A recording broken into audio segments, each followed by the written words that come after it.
It's hard to imagine that it's already been a year, isn't it, Lisa, of the invasion of your country by Russia. President Biden was in Kyiv today.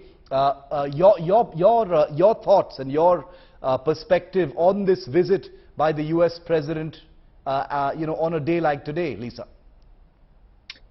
You're absolutely right. It's been a year since the war has started almost, and it's been actually 9 years since our Euromaidan revolution, when we as young people were standing for European values in the central squares around the whole Ukraine. And today, the fact that Joe Biden secretly arrived with unannounced visit symbolically is very important for Ukrainians, because we feel that we're not alone, and we feel that military support is coming. And this is something that is very much needed as the first and foremost important thing. Lisa, but are there demands and requirements from Ukraine, from either the United States or NATO, that are not being met just yet? We do know that President Biden has made a lot of promises. We do know that many of the things like weapons and systems have come into Ukraine. But are there other requirements that are not being met right now?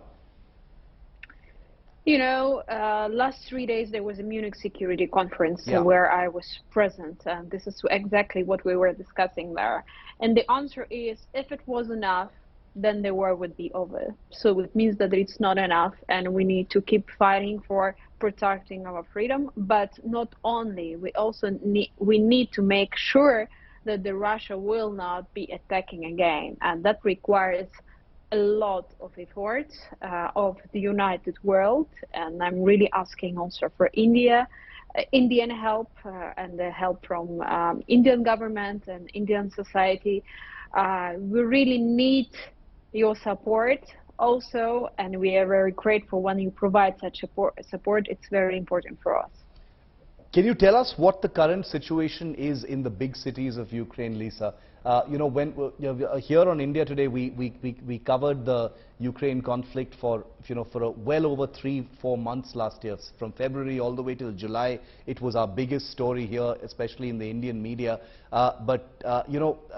Now it seems like the violence is continuing in many parts. It has become much more scattered, but one doesn't get a close sense of how bad the damage is. Can you give us an overview of what the situation currently is as far as the conflict is concerned?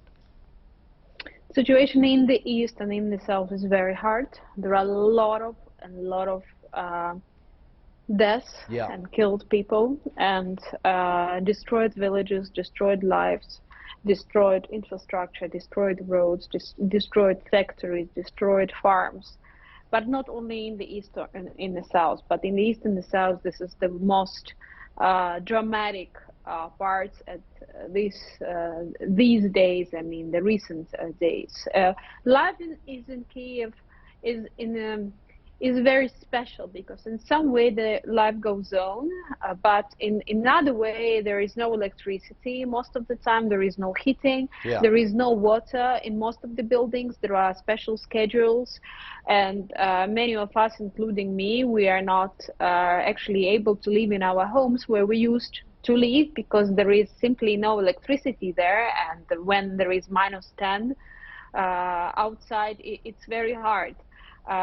Sirenas are all the time, air shelling, they happen quite often. Thanks God today our air defense protected us, so there were no air missiles coming, but they do come very often, and it's very scary.